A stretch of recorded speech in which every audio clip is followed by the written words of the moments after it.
This is not the usual woodworking video, but more a storytelling on how this year put me to where I am this day today. And if you prefer not watching videos like this, it's okay. I don't blame you. I just need to tell this story. Thanks. The year 2023 has brought many challenges and was a tough year for me. This water damage tells my story of 2023 pretty well, but I'll get into that later. The year 2023 started out like many others. Some amazing first hours with people I love. And then shortly after, back to reality with everyday life, work and daily routines.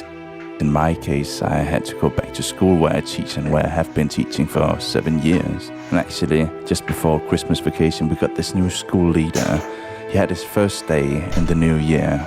Shortly after the new year had started, the all-new leader arranged this meeting with all the personnel from school, from janitors to secretaries to teachers and so on.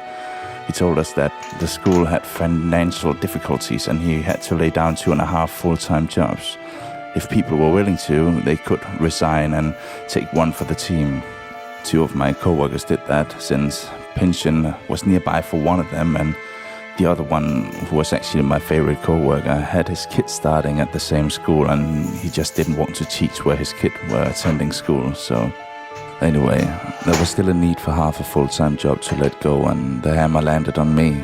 And even though I was 100% sure that it couldn't be me, since I knew I did my job well and both kids and parents liked me, I was still the one getting chosen. And it was like a knife in my back, like 7 years and now this. All this was just 2 days before my girlfriend and I went to Vietnam to have this well-deserved vacation that none of us had had for about 5 or 6 years. So even though the 2 weeks we spent there were amazing, the worry of my future was just all over in my head at all times. And I have to say, at this point, I was 3 months away from graduating from a class I attended to while also working full-time at the school, so I was already under a lot of pressure. Time went by, and the closer we got to summer vacation, the school needed me to substitute for my co-workers. So I had to go substitute the few hours I had free of my weekly schedule, even though I had to study. And when I told them about this, they ultimately just didn't care about it, since they had a business running and they needed the cheap fix. Anyway, as summer arrived, they actually found more working hours for me, and it started looking great. I didn't have to worry about my job for the future, since I again had a full-time job. I also graduated from the class I attended. Then summer vacation started, and I started feeling horrible all the time, like almost depressed, and my temper was in a bad state, and I was in a bad state. The same with my girlfriend, who had issues with her stomach, not just like normal stomach ache, but like real issues. Like, I remember one night she woke me up like in the middle of the night while almost screaming in panic, hyperventilating and barely able to make any sense of herself. She said that she wanted to cut her stomach open with a knife because of the pain inside. And at this point, we've already visited the doctor and the hospital more than I can count on both my hands, and hers too. It went on with her feeling worse and worse for a long time, and in August her liver started acting out as well, but luckily by September everything was figured out. She had an operation, and shortly after she was feeling all right again. And even though that sounds amazing, which it is, I was still struggling a lot in the meantime, because since the vacation started, I started feeling really bad inside. My mental health took a deep dive, and while she was at her worst, I was just standing there helpless by her side. I couldn't do anything but just hold her hand and look at her while she was in pain, day in, day out, driving her to one appointment after another, and talking to the doctors, talking to receptionists, and looking online, doing what I could, but nothing was good enough. And going back a little, 3 weeks after the vacation started, it already ended, and I had to start working again, which I did, but I felt horrible while working. I had no patience towards the kids, and I felt ashamed when I acted the way I did, since I couldn't recognize myself anymore. I went to the doctor and I told him about my heart pumping hard, my dizziness, my thousands of thoughts just running through my head at all times, the restlessness in my body and my temper, my memory which has plummeted, and my head not being able to process and think straight anymore. We agreed that a few weeks would benefit my health, and I started seeing a stress coach, which was amazing. And After a few weeks, I could start feel and see what have been weighing on my shoulders. I'm not cured, but I could start see it.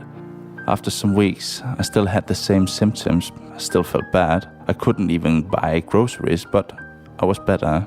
At this point, I started making videos of woodworking, because when I'm in my workshop, time flows, thoughts disappear, my body relaxes, and I'm in a safe place. I enjoyed learning about how to make these videos, and there were no schedule. I could just do it as I pleased. No pressure, it was just freedom. Anyway, my sick leave ended up lasting 3 months. It was only a part-time sick leave, which is where I gradually worked more and more until I'm back in full-time. In December, I started feeling like a human being again. But I'll get to that. Because around October, my dad calls me when I'm not at home. He asks how I feel. I tell him. He apologizes, and then he say, I need to tell you something. And everything stood still. I already knew what he was about to say. Even without him saying or hinting anything, I knew it was bad. And then he said the words, I have cancer. My world just stood still. Tears came to my eyes, and I couldn't say anything. I was speechless. Like, how could this happen? Like, why? Then he said, it's gonna be all right. At least I don't have to think about removing hair from my nose again, at least for the upcoming time because of the chemotherapy. And I think that was enough to make me realize that just because of a title, it's not the end. We talked for some time, and in the end I was more hopeful. Then when I got home, I go inside, I kiss my girlfriend. Then I stand by the kitchen counter and I look outside to the complete darkness of the night, and I just say, my dad has cancer. And she starts crying, remembering how it feels having a dad with cancer. And she lost her dad some years ago for the same reason. And we hug, and I feel so alone, even though I have her right there, right by my side. Anyway, in the beginning of November, the school leader starts acting weird. He pushes me more than I can take, and I tell him that I can't take it, and he just don't care, and he proceeds to push me, and I bring our work environment representative into it, and whenever she's there, he's such a nice guy, but when she leaves, he returns to his former self, and that affects me a lot at this state because of what's going on. Then in December, I talk with the stress coach, and it's such a great appointment. We talk about how my girlfriend is now healthy and how my dad's cancer starts looking good, all things considered. I myself feel great at this point, and I'm ready to take on some more action. And the day after is the last day of school before Christmas, so it's nice. And then the next day, the school leader pulls me aside in the morning and he says, let's go to my office. As we get there, he says, take a seat. Then bends over towards me, smiles with a big smile and say, we decided to fire you. I look at him, I'm feeling surprised, but probably looking more like I don't care at all. I answer him, that's your decision. I can't change that, but if I'm being honest, I don't understand why you do it. While thinking something like, you can't change what life brings you, you can just act on it. All while he's just standing there talking about something that I don't really pay attention to. And then I signed the paper saying that the resignation took place. I go to the classroom, stand there with a fake smile looking at the kids thinking, actually, with all the changes that happened with the school, with the parents and the community in this city, this might not be that bad. Then I go home. I text my girlfriend saying that they fired me. She's just as surprised that I was. But then she say, don't be mad at me for saying this, but I'm actually relieved and happy that they fired you. Your mental health was horrible, and it made me feel horrible. They treated you like garbage for a year, and you still want to work there. I know some of your co-workers are good people, and it's hard to say goodbye, but they gave you an opportunity as well when they fired you. You don't have to prove anything anymore. You can just be you, and you can just take care of yourself from now on. When she said that, I couldn't disagree. So even with me getting fired more or less 2 times by the same man who I dislike working under, I must thank him, because without him, I would not have started making these videos. And even though this journey is all new and inconsistent, it's a journey that's life-bringing, and I will focus on making this journey worth it all. My dad came by yesterday, by the way. He showed me this ATV he bought for driving around his land. I had a cup of coffee and showed some of the projects I'm currently working on. Then we headed out in the snow to take a look at the machine. Just before saying goodbye in the winter darkness, he said, oh, I need to show you something. Then he shows me a picture from the MR or CT scan with a lot of white dots, telling me that that's the cancer. He proceeds and tells me that this photo is actually from October. And then he swipes left, showing me another picture with practically no white dots at all. And he just looks at me and says, it's almost gone. My doctor is amazed and I'm hopeful. At this point, tears grow and we hug and say goodbye. And as I started saying in the video, this water damage can resemble my 2023 because it starts getting hard to breathe, looks horrible and uneasy. Then you remove the rotting parts of the problem and slowly starts refining and fixing what's broken, little by little, when you have time to do so.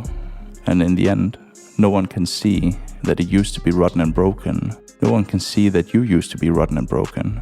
Now you're renewed and ready to take on life again. And this video was completely different to all the other ones. It was a hard one for me to make, and I want you to know that dark times will come, but you can get through it. Maybe you need some guidance to do it, but you can do it. Oh, and by the way, I had a nose operation in the beginning of January, and that's why I haven't uploaded for some time. Also kind of why it's hard for me to talk, since breathing is kind of a problem right now. Anyway, thanks for watching and thanks for listening. And thanks for your support. It means a lot to me, and more than you might think. Bye.